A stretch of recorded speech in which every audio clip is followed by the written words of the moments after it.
They're currently mowing the lawn outside my dorm right now. So if y'all hear that, that's the yard, guys. What's up though, y'all? I'm back with another face cam video. I want to start doing these type of face cam, like game reaction videos. I know it's late. The game happened on like Saturday, but I want to start doing these like how Kenny does after games on his Kenny For Real channel, or how Funky Diabetic does. Well, he doesn't have a face cam, but how he does his like kind of like game recap videos at the end of every night during the playoffs. Little Rusty Buckets does this kind of thing too, especially during the playoffs. But yeah, I wanted to talk about that game between Turkey and Germany. So that game between Turkey and Germany, it was the EuroBasket final.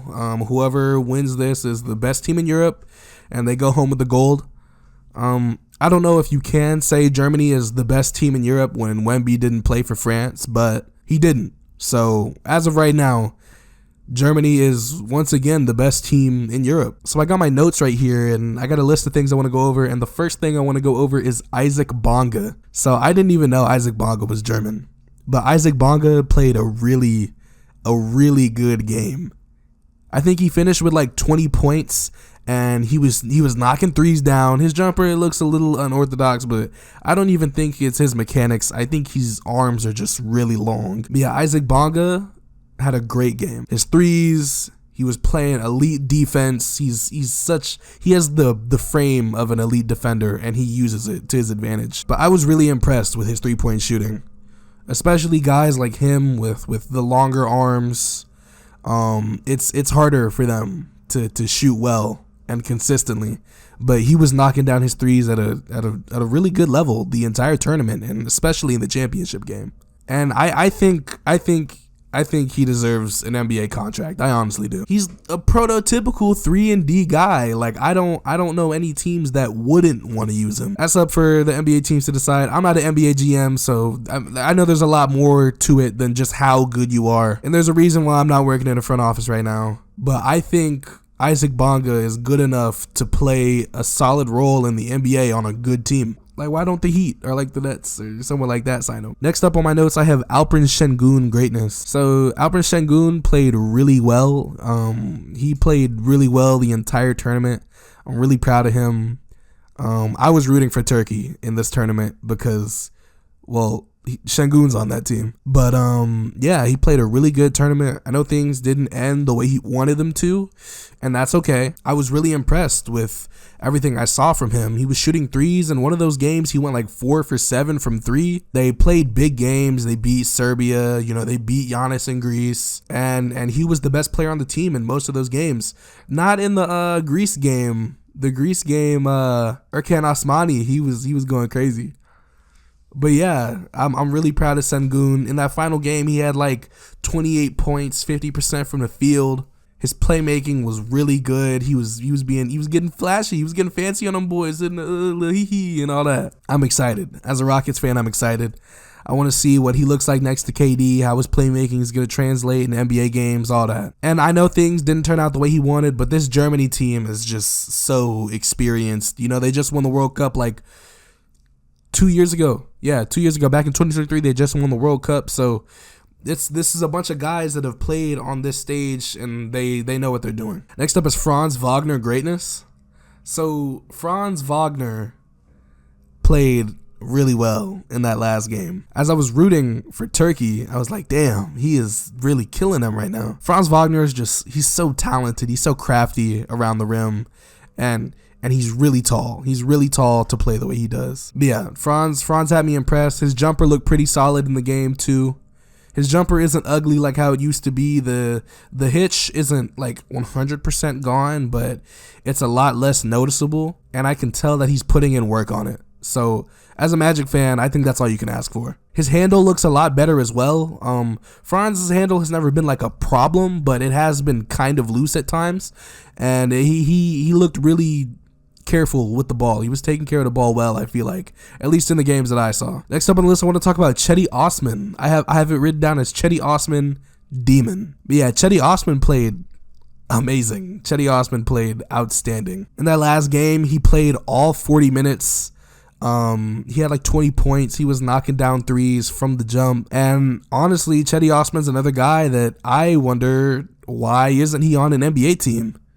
Is Cedi on an NBA team? I don't think he is. I remember first learning about Cedi back when he was on the Cavs in 2018, and I thought he was ass. But I was really just a hater on that Cavs team because I wanted LeBron to win, and they just sucked so bad, and it really upset me. Looking up if Cedi Osman is on an NBA roster right now. He is not. Yeah, man, Cedi Osman looked really good out there. He was playing pretty good D. You know, he was hitting his threes, and there's a lot of NBA teams that could use that. But once again, I know the NBA is a different level, and I don't know how his play would translate. Next up, I got great PG play from Larkin. So I didn't know Shane Larkin was Turkish. I also didn't realize how short Shane Larkin really is. At times, he was being a really inefficient basketball player, but overall, I think he controlled the game really well, and he was making a lot of the right reads in the pick and roll and on driving kicks, and he was finishing really well for his size. The final thing on my list is good PG play from Schroeder. So obviously, Dennis Schroeder, very accomplished NBA guy. Does he have a ring? Does Dennis Schroeder have a ring? I'm pretty sure he does. Dennis Schroeder does not have an NBA championship, but he does have a gold medal in the Basketball World Cup, where he won MVP in that too. And he has an MVP that he just won in EuroBasket and the gold medal. But yeah, Dennis Schroeder played really well. I think he did a really good job of controlling the game. He was making the right reads. He was playing defense using his length, and he was really disrupting a lot of things. He was making it hard for Larkin in that last game. Larkin didn't have the best game that last game. But yeah, you know Dennis Schroeder. I'm not going to spend too much time on Dennis Schroeder, but he played really well in that last game. Now, if I want to talk about the game itself, there were a couple plays that I noticed. I want to talk about that final shot that Turkey tried to get off. So obviously, it's hard to get a three off when you're down 3 and there's no time left because the team is going to deny the 3. But I was really disappointed in the shot that they got off. It was like a smothered, like off balance heave from Sengun. Like you don't even want Sengun shooting that shot. Obviously, you do want your best player to shoot the last shot, but in this scenario, you would want the best shooter on the team to take the last 3 if you need 3 points to tie it. It's a shame that that's how the game ended. That's the shot that they get off, but it happens, and I guess they'll learn from it. I think the final nail in the coffin was because Turkey had the lead. They were up by like 6 points towards the end of the game, and what was the nail in the coffin for them was that 3 by Daniel Tice. Like, I don't think Daniel Tice had shot a 3 the whole game. I was watching the game like, damn, why aren't they stepping out on Daniel Tice? Like, he can smack that bitch. Obviously, like, Daniel Tice isn't like the greatest 3-point shooting big man ever or something, but like, I know Daniel Tice can knock a 3 down, and they just weren't stepping out on him the whole time, and he's not taking them. I guess Germany thinks they can get a better shot than that, but you feel me, back against the wall, it's now or never. It's the gold medal game. They didn't step out on him, and he smacked that bitch. First 3 of the game. At least I'm pretty sure it was his first 3 of the game. I don't remember him shooting another 3 the entire game. I think the scariest thing about this Germany team is that Ihart didn't play for them this summer. Who else? Mo Wagner. He's still recovering from that ACL. Pretty sure it was his ACL. There's other guys that could have played for this team this summer that didn't. They won gold, and they're not even at full strength. And honestly, it looks like right now in Europe, the only team that's going to be challenging France, I guess in the next World Cup, if Wemby plays, or in the Olympics, is probably going to be Germany. Turkey will be there.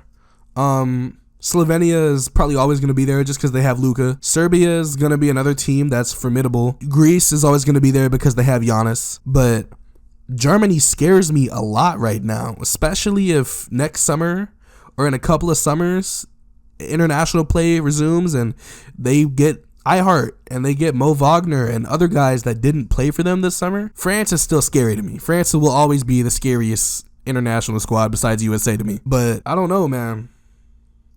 Germany have a squad, bro. There's a reason they have 2 gold medals. There's a reason. Let me know what y'all think. I'm trying to get more into international basketball. Now I'm doing this whole YouTube thing. I'm really trying to like become more of a basketball connoisseur. Like, I'm a basketball fan. My friends would call me a basketball nerd just because I probably know more than like average casual basketball watcher, but I'm really trying to become like a savant, someone who really knows what they're talking about. You can come to my channel and you can be like, oh yeah, Dugis knows ball. But yeah, I'm gonna catch y'all later. Same Room is out now. The link will be in the description. I'm probably gonna play a snippet of it at the end. So yeah, it's out now on all platforms. Listen if you'd like. I really hope you do though. If you like the video, like, subscribe, and let's talk about international basketball in the comments. Let's get some discussion going. My question for y'all is, who is the scariest team going into the 2028 Olympics besides the USA? It could be France. France is probably the favorite, but maybe you think it's Germany, maybe you think it's Turkey. Just let me know, and I'll talk to you later. Peace.